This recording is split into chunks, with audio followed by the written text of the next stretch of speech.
Hello and welcome back to my YouTube channel. Hope you are all doing well. तो देखो, आज हम discuss करेंगे हिस्ट्री, जियोग्राफी, इकोनॉमी और कुछ पॉलिटी के क्वेश्चंस हैं। देखो, ये क्वेश्चंस आपके प्रीवियस एग्जाम में ही पूछे गए हैं, सो नो डाउट आपके आने वाले एग्जाम्स में यह बेनिफिशियल होने वाले हैं। तो देखो, आपको सिंपली करना क्या है, मैं यहाँ पर 32 मैक्सिमम कितने 32 क्वेश्चंस को यहाँ पर डिस्कस करूँगा। तो देखो, आपको सिंपली करना क्या है, आपका जो लास्ट में स्कोर बनेगा, आपके 32 में से कितने क्वेश्चंस सही होंगे व कितने गलत होंगे, वो आप नीचे कमेंट करोगे कि मेरे इतने सही हुए। ओके, तो चलिए वीडियो को शुरू करते हैं। तो क्वेश्चन नंबर हमारा 121 है, the most famous educational centre during the period of modern age was. तो मौर्य कला के दौरान सर्वाधिक प्रसिद्ध शैक्षणिक केंद्र कौन सा था? तो देखो, कौन सा था, तो ये था तक्षशिला। ऑप्शन सी देखो यहाँ पर करेक्ट हो जाएगा। अब देखो, इन क्वेश्चंस को हम मतलब उतनी डिटेल में डिस्कस नहीं करेंगे, हम थोड़ा थोड़ा इनको डिटेल में डिस्कस करेंगे। अब देखो, मौर्य कला की बात की गई है, तो मौर्य काल की बात की है, सॉरी। तो देखो, मौर्य वंश का संस्थापक किसे कहा जाता है? तो मौर्य वंश का संस्थापक कहा जाता है चंद्रगुप्त मौर्य को। चंद्रगुप्त मौर्य ने जो है तो मौर्य वंश की स्थापना की थी। अब चंद्रगुप्त के बाद जो है तो उत्तराधिकारी कौन बना था? उसके बाद बना था बिंदुसार। कौन बना था? बिंदुसार। बिंदुसार के बाद बना था अशोक। और अशोक का उत्तराधिकारी कहा जाता है कुणाल को। किसको? कुणाल को। और जो अंतिम मौर्य वंश का राजा था वह कौन था? तो अंतिम था बृहद्रथ। तो ये सीक्वेंस आपको देखो नोट रखना है। नेक्स्ट क्वेश्चन की बात करें, which of the following dynasties succeeded Shungas. तो निम्नलिखित में से किस वंश ने शुंगों को पराजित किया था? देखो, शुंग वंश एक ब्राह्मण वंश था, तो इसको पराजित किसने किया था? इसको पराजित किया था कंडव वंश ने। ऑप्शन ए देखो यहाँ पर करेक्ट हो जाएगा। अब देखो, शुंगों की यहाँ पर बात की गई है, तो देखो शुंगों के बारे में एक क्वेश्चन पूछा जाता है कि सबसे पहले तो आपको पता होगा शुंग वंश की स्थापना पुष्यमित्र शुंग ने की थी।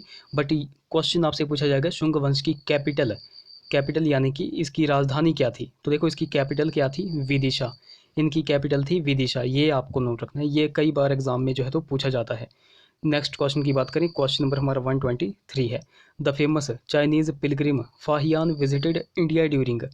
तो प्रसिद्ध जो चीनी यात्री फाहियान था वो भारत के भ्रमण किस दौरान आया था? यहाँ पर देखो शताब्दी पूछी गई है, पर देखो कई बार पूछा जाता है ये जो फाहियान था यह किस राजा के शासनकाल में जो है तो भारत पर आया था? तो देखो, चंद्रगुप्त द्वितीय, ये आपको नोट रखना है, चंद्रगुप्त द्वितीय के शासनकाल में जो है तो यह भारत की यात्रा पर आया था। और कब आया था? तो देखो, ये आया था 5वीं शताब्दी में। ऑप्शन ए देखो यहाँ पर करेक्ट हो जाएगा, 5वीं शताब्दी में। Next question. बाकी अगर आपको वीडियो हेल्पफुल लगेगी तो ज़रूर से देखो, इस वीडियो को लाइक एंड शेयर करना। 124 क्वेश्चन की बात करें, the sultan who described himself as Sikandar e Sani was. तो किस सुल्तान ने स्वयं को सिकंदर ए सानी कहा था? तो आई थिंक ये सभी को जो है तो पता होगा, सिकंदर ए सानी किसने कहा था? ये उपाधि अलाउद्दीन खिलजी ने जो है तो खुद को दी थी। ऑप्शन ए करेक्ट हो जाएगा। देखो, अलाउद्दीन खिलजी ने अपने शासनकाल में घोड़ा दागने की प्रथा की शुरुआत की थी, सैनिकों का हुलिया लिखने की प्रथा शुरुआत की थी। देखो, कई बार एग्जाम में पूछा जाता है कि दिल्ली सल्तनत का वह कौन सा पहला राजा था जिसने घोड़ा दागने की प्रथा या फिर सैनिकों का हुलिया लिखने की प्रथा की शुरुआत की थी? तो ये कौन था? अलाउद्दीन खिलजी था। ऑप्शन ए करेक्ट होगा। नेक्स्ट है हमारे पास, who among the following was not a proponent of bhakti cult. तो निम्नलिखित में से कौन भक्ति संप्रदाय का प्रचारक नहीं था? देखो, यहाँ पर पूछा गया नहीं था, तो देखो बल्लभाचार्य भी भक्ति संप्रदाय का प्रचारक था, तुकाराम भी था और त्यागराजा भी था। तो कौन सा नहीं हो जाएगा? नागार्जुन। ऑप्शन ए करेक्ट हो जाएगा। नेक्स्ट क्वेश्चन की बात करें, क्वेश्चन नंबर हमारा 126 है, Tipu Sultan took support of which one of the following powers of to fight the English.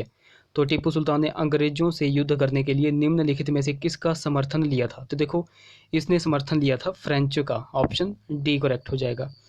और आपको पता होगा, देखो इसने जो है तो इसने स्वतंत्रता का वृक्ष, जिसको जो है तो जैकोबिन क्लब कहा जाता है, जिसको जैकोबिन क्लब भी कहा जाता है, जैकोबिन क्लब की स्थापना किसने की थी? तो जैकोबिन क्लब की स्थापना किसने की थी? तो ये की थी टीपू सुल्तान ने।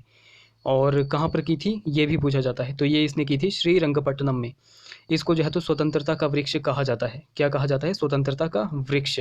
नेक्स्ट क्वेश्चन की बात करें, क्वेश्चन नंबर हमारा 127 है, who is credited with the introduction of permanent settlement in Bengal and Bihar. तो बिहार और बंगाल में स्थायी बंदोबस्त के प्रारंभ का श्रेय किसे दिया जाता है?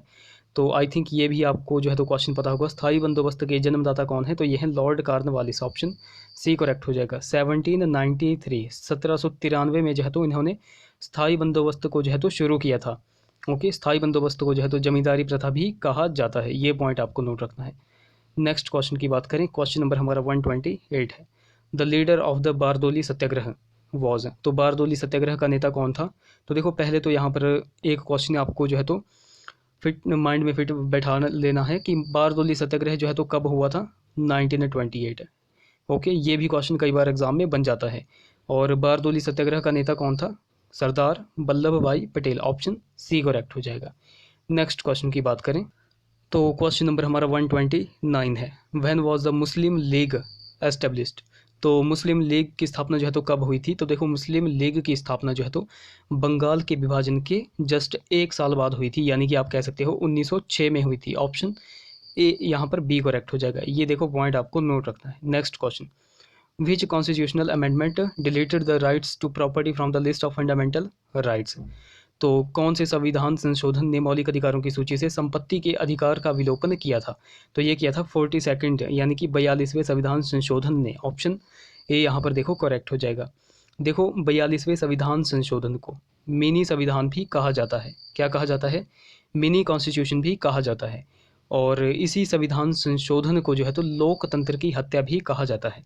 देखो आपसे क्वेश्चन पूछा जाएगा लोकतंत्र की हत्या जो है तो किस संविधान संशोधन को कहा जाता है? तो 42वें संविधान संशोधन को लोकतंत्र की हत्या कहा जाता है। ओके, ये पॉइंट आपको नोट रखना है। अच्छा, ये किसके शासनकाल के दौरान आया था? तो ये इंदिरा गांधी के समय आया था। ये पॉइंट आपको नोट रखना है। नेक्स्ट क्वेश्चन की बात करें तो क्वेश्चन नंबर 131 आप स्क्रीन पर देख सकते हो। In case of president of India wishes to resign, to whom will he address his resignation letter. यदि भारत का राष्ट्रपति इस्तीफा देना चाहता है तो वह अपना त्याग पत्र जो है तो किसे देगा? तो देखो यदि भारत का राष्ट्रपति इस्तीफा देना चाहता है तो वह अपना त्याग पत्र देगा भारत के उपराष्ट्रपति को। ऑप्शन देखो यहाँ पर बी करेक्ट होगा। नेक्स्ट क्वेश्चन की बात करें, age of a candidate to contest parliamentary elections should not be lesser than, तो संसदीय चुनाव, ये देखो पहले आपको नोट रखना है। संसदीय चुनाव की यहाँ पर बात की गई है। संसदीय चुनाव लड़ने के लिए उम्मीदवार की आयु इससे कम नहीं होनी चाहिए। तो देखो संसदीय चुनाव लड़ने के लिए 25 से कम आयु नहीं होनी चाहिए। ऑप्शन डी करेक्ट होगा। नेक्स्ट क्वेश्चन की बात करें, the Rajya Sabha is dissolved after, तो राज्यसभा का विघटन कब होता है? देखो राज्यसभा एक स्थायी सदन है और इसका विघटन कभी नहीं होता है, यह कभी नहीं डिसॉल्व होती है। तो इस क्वेश्चन का राइट ऑप्शन होगा option D, none of these. Option D correct होगा। नेक्स्ट है हमारे पास question number 134, the Supreme Court of India was set up by the, तो भारत के सर्वोच्च न्यायालय की स्थापना जो है तो कब हुई थी, यानी कि किस एक्ट के अंतर्गत हुई थी? तो ये हुई थी रेगुलेटिंग एक्ट 1773 के द्वारा। ऑप्शन ए यहाँ पर देखो करेक्ट हो जाएगा। अब देखो यहाँ पर आपको नोट करना है कि 1773 में 1773 में कलकत्ता में उच्च न्यायालय की स्थापना की गई थी और वहाँ पर 3 न्यायाधीश को नियुक्त किया गया था। 3 न्यायाधीश कौन थे वो? तो वो थे लिमेंस्टर, हाइड और चैम्बर्स। और एक मुख्य न्यायाधीश था, उसका नाम क्या था? तो उसका नाम था एलिजा एम्पे। देखो ये पॉइंट आपको नोट रखना है। नेक्स्ट क्वेश्चन की बात करें, क्वेश्चन नंबर हमारा 135 है, who advices state government on legal matters, तो कौन राज्य सरकार को विधिक मामलों में परामर्श देता है? तो ये देता है advocate general. Option B correct होगा। नेक्स्ट क्वेश्चन है हमारा 136 क्वेश्चन है, Pradhan Mantri Jan Dhan Yojana was launched in India on, तो भारत में प्रधानमंत्री जन धन योजना जो है तो कब लागू हुई थी? तो देखो ये इकोनॉमी का क्वेश्चन है और जन धन योजना जो है तो कब लागू हुई थी? तो ये हुई थी 28 अगस्त 2014 को। ऑप्शन देखो यहाँ पर बी करेक्ट होगा। नेक्स्ट क्वेश्चन, तो क्वेश्चन नंबर हमारा 137 है, Indian green revolution started from, तो भारतीय हरित क्रांति का प्रारंभ जो है तो कहाँ से हुआ था? तो देखो भारतीय हरित क्रांति का प्रारंभ हुआ था पंतनगर से। ऑप्शन देखो यहाँ पर डी करेक्ट होगा। अब पंतनगर कहाँ पर है? तो ये है उत्तराखंड स्टेट में। नेक्स्ट क्वेश्चन की बात करें, बाकी देखो हरित क्रांति की अगर बात कर ली जाए तो यहाँ से क्वेश्चन पूछा जाता है, विश्व में हरित क्रांति की शुरुआत देखो किसने की थी? तो विश्व में हरित क्रांति की शुरुआत की थी नॉर्मन बोरलॉग ने की थी। और ये कब की थी? तो 1960 के दशक में यह इन्होंने शुरुआत की थी। इन्हीं को जो है तो father of green revolution in world कहा जाता है। अब देखो यहीं से भारत की अगर बात कर लीजिए तो भारत में हरित क्रांति की शुरुआत किसने की थी? तो भारत में की थी एम.एस. स्वामीनाथन ने। किसने की थी? एम.एस. स्वामीनाथन ने। अब एम.एस. स्वामीनाथन को जो है तो father of green revolution in India कहा जाता है। ये पॉइंट आपको नोट रखना है, यहाँ पर आपको कंफ्यूज नहीं होना है। 138 question, encouraging more multinational companies in India is to promote the policy of, तो भारत में अधिक बहुराष्ट्रीय कंपनियों को प्रोत्साहन देना किस नीति को बढ़ावा देना है? तो देखो ये बढ़ावा देना है लिबरलाइजेशन, प्राइवेटाइजेशन और ग्लोबलाइजेशन, यानी कि all of these option D correct होगा। नेक्स्ट क्वेश्चन की बात करें, who formulates the monetary policy of India? तो भारत की मौद्रिक नीति को कौन सूत्रबद्ध करता है? तो देखो आपको पता होगा भारत की मौद्रिक नीति को आरबीआई सूत्रबद्ध करती है, रिजर्व बैंक ऑफ इंडिया जो है तो सूत्रबद्ध करती है। ऑप्शन बी करेक्ट होगा। क्वेश्चन नंबर 140 की बात करें, the largest reserve of fresh water on the earth surface is in? तो पृथ्वी की सतह पर शुद्ध जल का सर्वाधिक संचय जो है तो कहाँ पर है? तो यह है उत्तर अमेरिका में। ऑप्शन ए यहाँ पर देखो करेक्ट होगा। नेक्स्ट क्वेश्चन की बात करें, क्वेश्चन नंबर हमारा 141 है, the oceanic current produced by upwelling of cold water of the coast of Chile and Peru is known as? तो चिली और पेरू के समुद्र तट पर ठंडे पानी के उत्स्रवण के से निर्मित जो है तो समुद्री धाराओं को क्या कहा जाता है? तो देखो ये कहा जाता है हम्बोल्ट की धारा, Humboldt current. Option B correct होगा।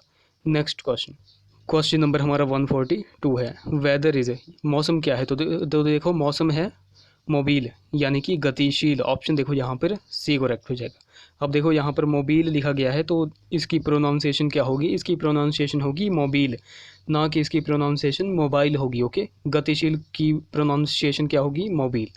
135 क्वेश्चन की बात 143 क्वेश्चन की बात करें, local thunderstorms norwesters are prominent in? तो स्थानीय गर्जनाएं नॉरवेस्टर्स कहाँ पर प्रख्यात हैं? तो ये वेस्ट बंगाल में प्रख्यात हैं। ऑप्शन बी करेक्ट होगा। नेक्स्ट क्वेश्चन है हमारे पास 144, low latitude grasslands in South America are called? तो दक्षिण अफ्रीका, अब देखो यहाँ पर साउथ अमेरिका लिखा गया है और यहाँ पर दक्षिण अफ्रीका लिखा गया है, तो यहाँ पर क्या होगा? दक्षिण अमेरिका। ओके, तो देखो दक्षिण अमेरिका में निम्न अक्षांशीय घास के मैदान को क्या कहा जाता है? तो इनको कहा जाता है पंपास। ऑप्शन बी देखो यहाँ पर करेक्ट होगा। तो पंपास से जो है तो आपको 2 पॉइंट नोट रखने हैं। एक तो ये जो है तो शीतोष्ण घास के मैदान हैं, दूसरी बात यह जो है तो दक्षिण अमेरिका में स्थित है, और तीसरी बात आपको नोट रखनी है कि दक्षिण अमेरिका के किस देश में यह स्थित है? तो दक्षिण अमेरिका के अर्जेंटीना में यह स्थित है। ये भी कई बार जो है तो सीधा देश का नाम भी पूछ लिया जाता है कि पंपास घास के मैदान जो है तो किस देश में पाए जाते हैं? तो अर्जेंटीना में पाए जाते हैं। ये पॉइंट आपको नोट रखना है। नेक्स्ट क्वेश्चन की बात करें, क्वेश्चन नंबर हमारा 145 है, which fish is demanded most in the world? तो विश्व में कौन सी मछली की मांग जो है तो सर्वाधिक है? तो यह है कोड मछली की। ऑप्शन सी करेक्ट होगा। Next question, energy that is produced commercially from coal is called? तो कोयले से व्यापारिक तौर पर उत्पन्न ऊर्जा क्या कहलाती है? तो देखो यहाँ पर आपको कंफ्यूज नहीं होना है जियोथर्मल और थर्मल में, तो इस क्वेश्चन का राइट ऑप्शन हो जाएगा थर्मल एनर्जी। ऑप्शन बी यहाँ पर देखो करेक्ट हो जाएगा। कोयले से व्यापारिक तौर पर उत्पन्न ऊर्जा कहलाती है थर्मल एनर्जी, तापीय ऊर्जा। नेक्स्ट है हमारे पास, which one of the following is the coral group of highland of India? तो निम्नलिखित में से कौन भारत के द्वीपों का कोरल समूह है? तो यह है लक्षद्वीप। ऑप्शन डी करेक्ट होगा। नेक्स्ट क्वेश्चन की बात करें, क्वेश्चन नंबर हमारा 148 है, the highest mountain peak in peninsular India is? तो प्रायद्वीपीय भारत में उच्चतम पर्वतीय शिखर कौन सा है? तो यह है अनाईमुदी। ऑप्शन सी करेक्ट होगा। अनाईमुदी जो है तो पश्चिमी घाट पर स्थित एक शिखर है। ओके, 149 की बात करें, जो पश्चिमी घाट है उसका सर्वोच्च शिखर कौन सा है? तो वो है Anamudi. Question number 149, the southernmost point of India is? तो भारत का दक्षिणतम बिंदु कौन सा है? तो देखो भारत का दक्षिणतम बिंदु है Indira point. Option C correct होगा। अब देखो यहाँ पर अगर क्वेश्चन पूछा गया होता कि भारत की मुख्य भूमि का दक्षिणतम बिंदु कौन सा है, तब आप राइट ऑप्शन मारते हैं ऑप्शन ए कैप कैमोरिन को। अगर आपसे पूछा गया होता कि भारत की मुख्य भूमि का दक्षिणतम बिंदु, बट यहाँ पर पूछा गया है भारत का दक्षिणतम बिंदु इंदिरा पॉइंट। इंदिरा पॉइंट कहाँ पर है? अंडमान निकोबार द्वीप समूह में यह स्थित है। नेक्स्ट क्वेश्चन की बात करें तो क्वेश्चन नंबर हमारा 150 है, विच of the following is not a tributary of river Ganga? तो निम्न में से कौन सी गंगा नदी की सहायक नदी नहीं है? तो देखो सोन भी गंगा की सहायक है, महानंदा भी और शारदा भी। तीस्ता नदी जो है तो गंगा की सहायक नदी नहीं है। ऑप्शन ए करेक्ट होगा। नेक्स्ट क्वेश्चन की बात करें, which of the following is not a biosphere reserve? तो निम्नलिखित में से कौन सा जैव मंडलीय रिजर्व यानी कि आरक्षित क्षेत्र नहीं है? तो देखो नीलगिरी जो है तो एक जैव मंडलीय रिजर्व क्षेत्र है, सुंदरबन भी रिजर्व क्षेत्र है, और मन्नार की खाड़ी भी जैव मंडलीय रिजर्व क्षेत्र है। काजीरंगा जो है तो एक जैव मंडलीय रिजर्व क्षेत्र नहीं है। ऑप्शन सी करेक्ट होगा। अब काजीरंगा कहाँ पर पड़ता है? तो ये पड़ता है असम में। काजीरंगा राष्ट्रीय उद्यान किसके लिए फेमस है? तो एक सिंग वाले गैंडे के लिए यह प्रसिद्ध है। नेक्स्ट हमारे पास क्वेश्चन है जो कि हमारा लास्ट क्वेश्चन है 152। कोरबा कोल फील्ड्स इज़ इन, तो कोरबा कोयला क्षेत्र कहाँ पर स्थित है? तो देखो कोरबा कोयला क्षेत्र कहाँ पर है, तो यह है छत्तीसगढ़ स्टेट में। ऑप्शन यहाँ पर सी करेक्ट हो जाएगा। अब देखो यहाँ पर मैं आपको बता दूँ, हमने क्वेश्चंस को डिस्कस किए 32, टोटल हमने 32 क्वेश्चंस को डिस्कस किया। अब आपके यहाँ पर कितने सही हुए वो आप नीचे कमेंट करके बताओगे। बाकी गाइज अगर आपको देखो वीडियो अच्छी लगेगी तो ज़रूर से इस वीडियो को लाइक करें, शेयर करें, चैनल को सब्सक्राइब करें, साथ में बेल आइकन को जरूर दबाएं। तो चलिए मिलते हैं अब अगली वीडियो में। Till then take care.